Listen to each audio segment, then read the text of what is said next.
Саламатсыздар ма балалар? Бүгінгі сабағымыз қазақ тілі 2-ші сынып. Менің сабағым көруден алдын менің каналыма тіркеліп, лайк басып, комментарий жазуды ұмытпаңыздар. Бүгінгі сабағымыз 90-ші сабақ зат есім.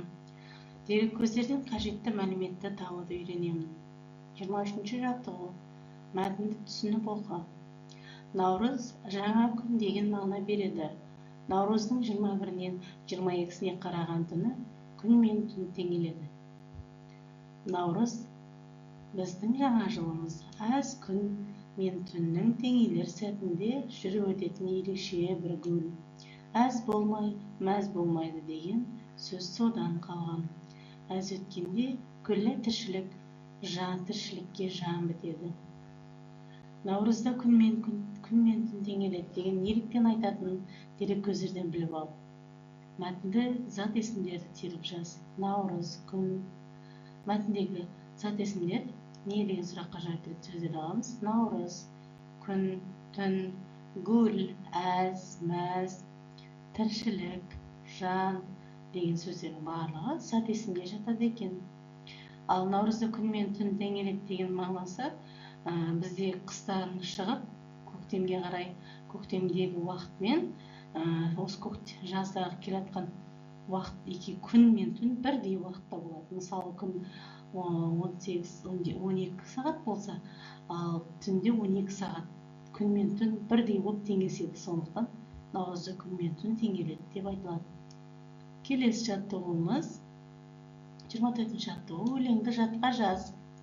Ұлыс оң болсын, ақ мол болсын, қайда барсаң жол болсын, не тілесең сол болсын. Зат есімдерді тауып астын сыз дейді. Бізде бұл жерде зат есімдер ұлыс, жол.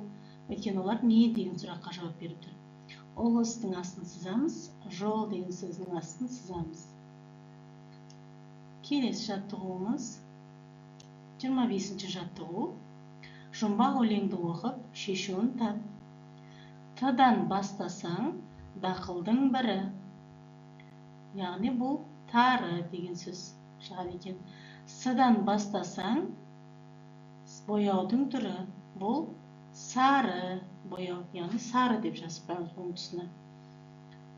Тары деген сөз, бұл зат есім. Тарыдан жасалатын қандай тағам түрлерін білесің? Жұмбақ жауабындағы сөздердің қайсысы зат есім дейді? Бұл жерде зат есім тары. Сары деген сөз зат есімге жатпайды. Ол сары деген сөз қандай?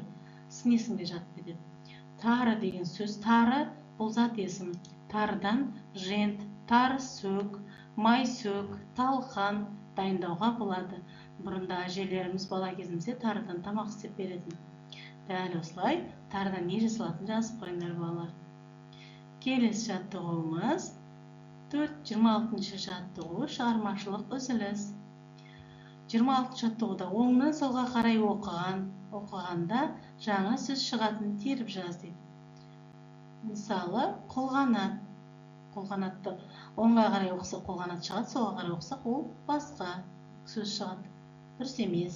Ұршық. Ұршық дегенде де оңға қарай оқысақ дұрыс сөз шықпайды. Лақ деген сөзде. Лақ деген сөзді солға қарай оқысақ қал деген сөз шығады екен. Ал түс деген сөзді солға қарай оқысақ сүт деген сөз шығады екен.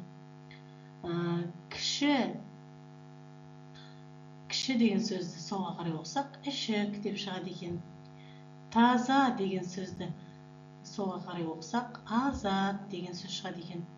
Қысым деген сөзді солға қарай оқысақ мысық деген сөз шығады екен. Ал қалған сөздерімізді солға қарай оқысақ дұрыс емес сөздер шығады. Мен осылай 4-5 сөзді теріп жазып алдым. Соңға қарай және солға қарай оқып жазып қойдым. Сіздер жазып алыңыздар балалар. Бүгінгі сабағымыз аяқталды. Менің каналымда қазақ тілі және математика пәндері 2-3 сыныпқа арналған сабақтар жүргізіледі. Келесі сабақтарда кездескенше сау сәлеметте болыңыздар.